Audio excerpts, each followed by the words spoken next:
What's going on, guys? This is David, And Wayne. behind the camera.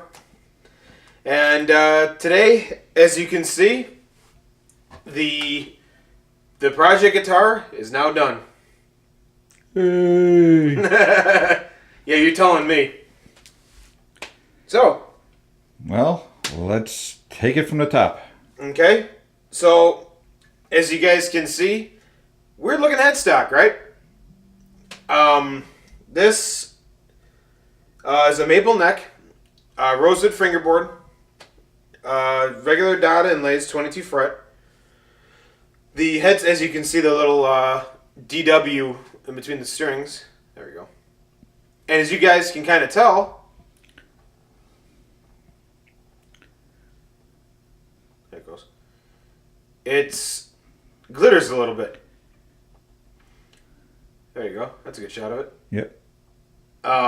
This is a Ford manufacturer's color called Tuxedo Black. And Looks really sharp. why did you go with that? Well, in the beginning, we had kind of gone through different color variations and stuff like that, and we had found a black paint, but in trying it out and looking at it, it just looked too charcoalish. So we talked to the guys who did the paint on the body, and they were able to find the exact color that Ford uses on their 2013 then 2014 Ford Explorers, which is called Tuxedo Black. Also, what makes this guitar even more unique is the back of the neck. We'll get into all the whole back of the guitar in a few minutes, but as you can see, definitely really sparkles on the back of the neck. And what makes it really unique are these flats that are machined on the back of it. There's one here, and then one right up on top of the neck.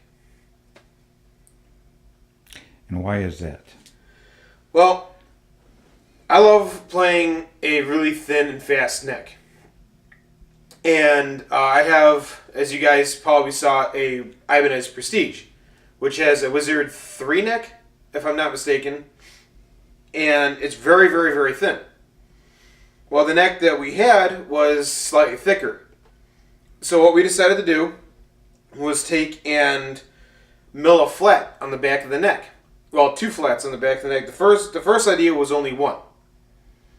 And then figured, well, because I play classical style, so my thumb is constantly behind the neck of the guitar. Unless I'm doing bends, which goes up on top. So, coming to that, we also put the flat up on top so it would feel better in bending. So you play regular chords, your bar chords, it feels really good to have your thumb on the back of the neck. You're doing bends, you can move your thumb up to the second flat and have the power to bend still. Okay, why don't you turn it around and show how that works? So regular chording, you're really hard to kind of do that. But regular chording, your thumb would be behind the neck, just like my thumb is right now. Or in solos and stuff like that if you play classical. Doing bends, you can move up to the second flat right here and get a grip on the strings for bending. What was the whole idea of this guitar? Well, the whole idea behind this guitar was I follow a lot of different custom guitar companies. And I love a lot of the way they do their builds. For example, Parker has the headstock like this. So does Black Machine Guitars and Skirvison out of Poland. But that's kind of where this idea generated, because I really like the way this kind of looks, and the high E string is right where my finger is, and it actually kind of overlaps over the space over the space between the headstock and the tuner. And the body shape is, I like sitting classical style with my guitars. And, you know, you guys have seen me playing a whole bunch of different guitars for the reviews or for the cover songs. And I'm pretty comfortable playing with them all. But with a Strat, you can every once in a while, if you don't sit with it, you get this guitar wants to slide like this. Or the Les Paul, it doesn't like sitting like this once in a while. So what we did is we did a sharper hook on the side here, and then a little bit sharper hook on the side here. So when you sit with it, it sits perfectly on your leg. This guitar, you can sit regular style with it, but sitting classical style with this guitar is what it was made for. And what about the recesses on each side of the neck? These were an idea that I saw. This is a last minute design change. Before, if you had seen the guitar in the first video when we did the mock-up, these weren't here. And I wanted something unique. Not a lot, you know, you normally see them and they're, you know, about this long. Or, you know, shallower. I wanted to do something completely unique. So we recessed them. They're not rounded over on the corners. They're actually sharper on the insides. So they're like a scalloping, but yeah. And it also helps with going up into a higher register of the frets. You really get your hands in there. 24 fret would make it even more comfortable. But we decided to do a 22 fret neck on this. And what type of finish is on the body? This is an automotive clear coat. Okay. It's 15 coats of clear. So as you guys can see, it looks like it's dripping wet. Like he basically took the whole guitar and dunked it into a bucket of water and lifted it out.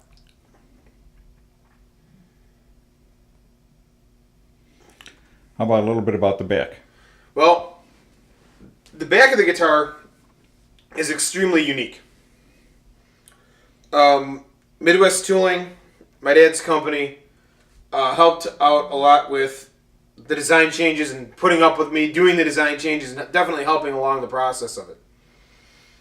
We did this, and these two plates in the back, along with the pickup cover, which we'll get into when we talk about more about the top of the guitar. But I like Parker guitars, and one thing that makes some of them very unique is they have a like a bowl cutaway through the whole body of the guitar. So what we did with this is it's actually cut to the body. So as you guys can see right here, and here, it kind of matches to the body. And then this is just solidly cut away. So look at it. I don't know if you can see how it's recessed.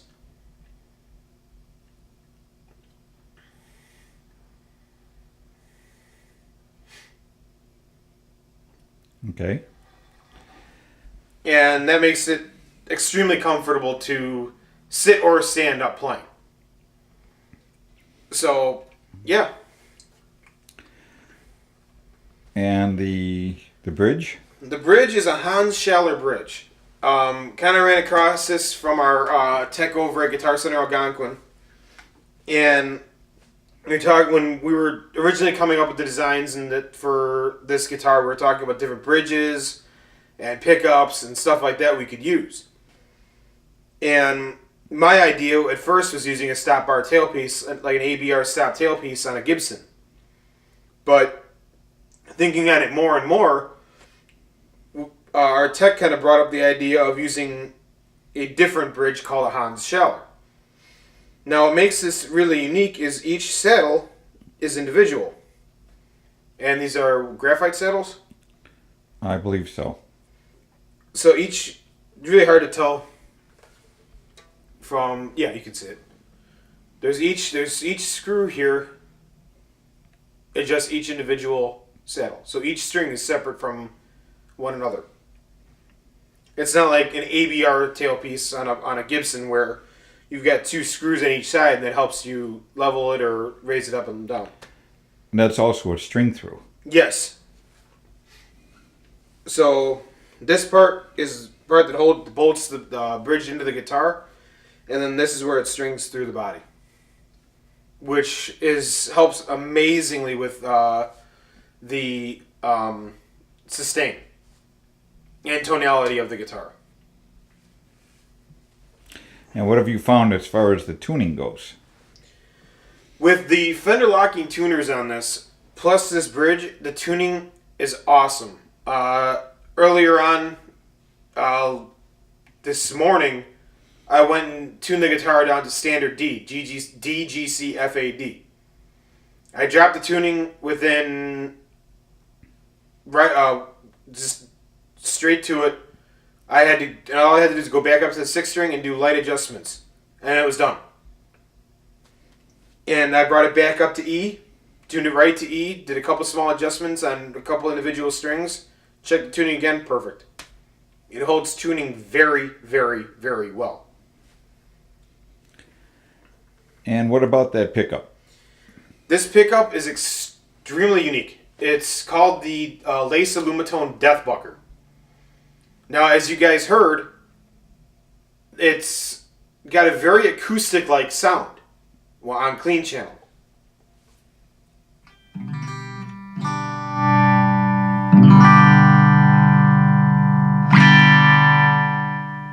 A very acoustic-like sound to it. But once you kick on the distortion, it turns into a whole new animal.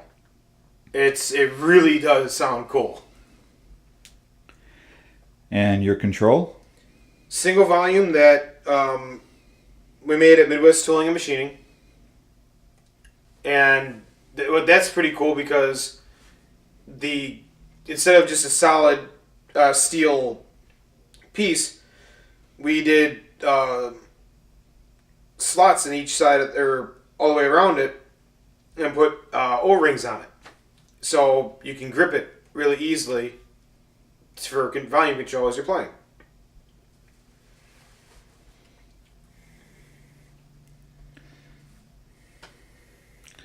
And what about the guys who painted it? Yeah, thank you to the guys from NowFab in Spring Grove, Illinois. You guys did an absolutely amazing job on this. It could have turned out better any other way. It really does look absolutely incredible.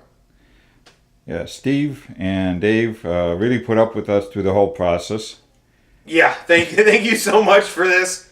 Oh yeah, before I forget, one thing that's really cool too is the recessed strap locks.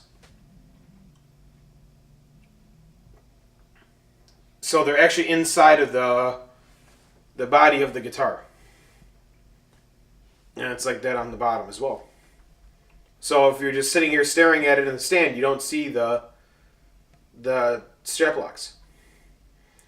Also, one thing that's cool about this, and I really like some of the designs on some of the bigger name custom guitars, is instead of having your output jack down here or on the top of the guitar, like a Fender style, Fender Strat, we put it more towards up here, as you guys can see.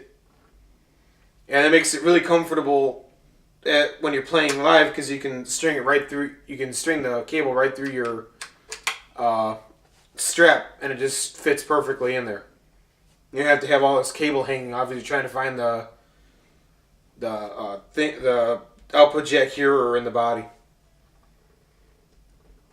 But yeah, big shout out to Dave and Steve over at NowFab in Spring Grove. Big shout out to my dad Wayne and his company Midwest Tooling for just doing an absolutely incredible job on the neck and the body of this guitar. It really is amazing. And last but not least, Doc and Bill. Yeah, thank you guys so much from the guys over at Guitar Center Algonquin, Illinois, Bill Barnett and Doc for the final setup and the final wiring on this. It sounds so good and plays absolutely incredible. Great job on the setup. Yeah, really, without those four guys, it wouldn't have come out anywhere near. No, it wouldn't. But yeah, it's like, as you guys can see, it for a custom, for a home built guitar, it looks really, really good. Like I said, without Midwest tooling or Dave and Steve from NowFab or Bill Barnett and Doc over at Guitar Center in Algonquin, it wouldn't have turned out as good as it did. So thank you so much, guys. We really appreciate it. I'm sure we'll be back to ask you a lot more questions. And those guys do the setups over at Algonquin. They do the setups on all our guitars as well, and do an awesome job. Well, we hope you like it. This was our first attempt. And gotta say, it sits really well. I'm not even holding the guitar right now. So, how about a little distortion? I know you're just dying to. Oh yeah. I've been dying to. But I'll go into a real quick thing here as well. Oops.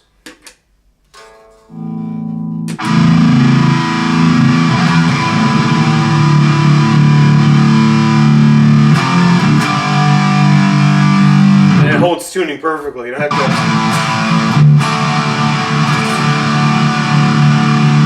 Perfect.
So, as you guys can hear, between the clean and the distortion sound on this pickup, it's awesome.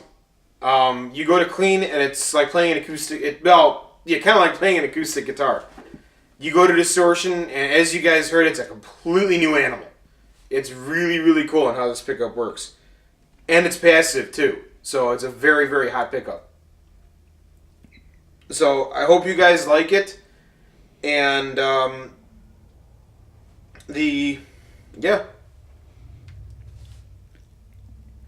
remember to also, guys, please remember to comment, rate, and subscribe. We're doing really well in subscribers last couple weeks, and our views are jumping. So thank you so much, guys, for watching. We really do appreciate it. Yeah, every view really helps us make us want to do more. So Yeah. Kind of. It definitely helps keep us motivated to keep on bringing you guys out more videos and more reviews and yeah. So just keep on hitting that like button and comment on it if you guys would like, and definitely share the videos as well. So have a great day, guys. This is the DW Cover Project. have a good one.